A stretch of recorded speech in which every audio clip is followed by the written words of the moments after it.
Dans un petit village côtier d'Afrique, vivait Malik, un jeune garçon pauvre, passionné de football. Chaque jour, pieds nus sur la terre battue, il rêvait de devenir un joueur de renommée mondiale. Mais les rêves sont parfois trop lourds pour un cœur seul. Un soir d'orage, alors qu'il s'entraînait seul sous la pluie, Malik entendit un chant étrange venir du vieux lac interdit, un lac dont on disait qu'il était hanté. Poussé par une force invisible, il s'approcha des eaux sombres. Là, au milieu des tourbillons, surgit une créature magnifique, une sirène aux cheveux d'argent, à la peau d'obsidienne, et aux yeux aussi profonds que l'océan. Elle lui parla sans bouger les lèvres. « Veux-tu que ton nom résonne dans les plus grands stades du monde? Veux-tu être adoré, acclamé, aimé ?» Malik, le cœur battant, hocha la tête. La sirène sourit, dévoilant des dents scintillantes comme des perles, mais aussi tranchantes que des lames.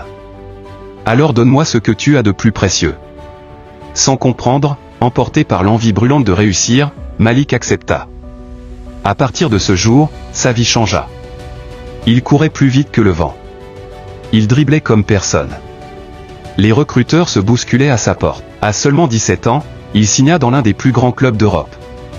Les stades hurlaient son nom, Malik, Malik, Malik. Mais chaque fois qu'il marquait un but, au loin, dans le brouhaha, il entendait une voix douce chanter.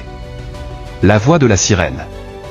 Et un soir, alors qu'il jouait la finale de la Coupe du Monde, alors qu'il s'apprêtait à tirer le but décisif, son reflet dans l'écran géant du stade changea. Il ne vit plus son propre visage. Il vit celui de la sirène. C'est alors qu'il comprit.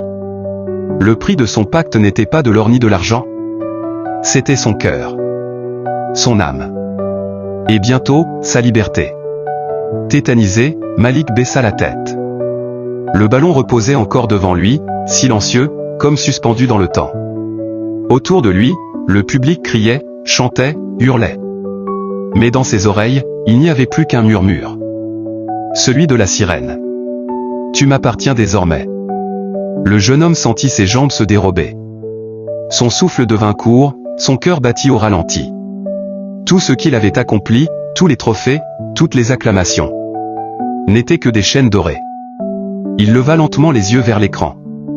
La sirène souriait toujours, douce, patient, comme une mère, ou comme un piège. Les lumières du stade devinrent floues. Le terrain s'effaça. Les chants de la foule se transformèrent en échos lointains. Malik fit un pas, puis un autre. Non pas vers le ballon, mais vers l'ombre immense qui s'ouvrait devant lui. Une mer noire, sans fond. Et dans un dernier éclat de lumière, sous les yeux médusés du monde entier, Malik disparut. Fondu au noir. Puis, un dernier chuchotement. Tout pacte a un prix. Et certains rêves coûtent plus que la vie. Certains rêves consument tout sur leur passage. Et laissent derrière eux un silence que rien ne pourra jamais combler. Après sa disparition, plus personne ne se souvient de lui. Ses exploits, ses buts, sa carrière, effacés de toutes les mémoires, comme s'il n'avait jamais existé. Le stade est vide, mais au fond du vieux lac interdit, la sirène sourit.